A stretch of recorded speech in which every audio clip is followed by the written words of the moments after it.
So recently I had a question asked of me about social selling, and social selling is a big buzzword right now in the sales field. And what it is it's using different types of social media to get sales, right? So using your LinkedIn, your Facebook, YouTube. There's tons and tons of social media, different platforms, sites, apps, all this good stuff, right? And what a lot of these people are preaching that are in this field is that you'll never have to do a cold call again, and it's the easiest way to sell, and it's the future, and all this. So one is you can absolutely drive all your business that way, for sure. I've seen it done, it can happen, right?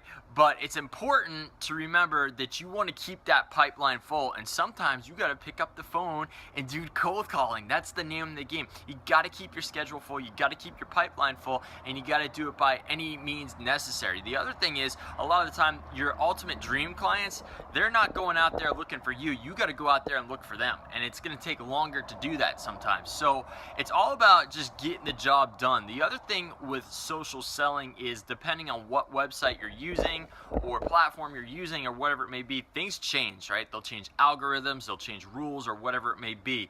So I've seen people who were relying on one source to get all their leads and all their business, and then something happens, right? They get a Google slap, or Facebook changes their rules, or whatever it may be, and all of a sudden they're literally going from crushing it one day to absolutely nothing the next day and getting banned or whatever it may be.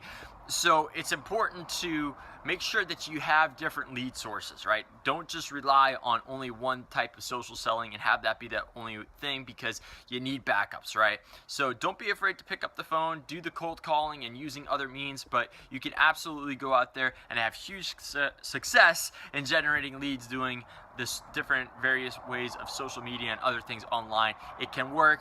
The other thing I would also say is that a lot of the time, to get these types of social selling going effectively, it takes time, right? It takes time. You have to be, putting out good content and everything else, and it's what I do basically, right? Well, it takes time to get that pump going and really rolling sometimes, and you have to be in it for the long term as well. So it's not the quick fix that a lot of people try to make it out to be a lot of the time. So remember that, and put in the time, put in the hustle that way, and it'll work for you. But don't be afraid to do the cold calling. Whatever you got to do to keep that pipeline full, keep it full. That's it. That's the name of the game. This is Kerry Sullivan. I'll see you on another one. And hey, if you ever have any questions, let me know. I will make you a video. I'll answer it. I'll give you a shout out, and I'll also make you a podcast doing the same thing too. So this is Kerry Sullivan, and I'll see you on the next one. Bye-bye.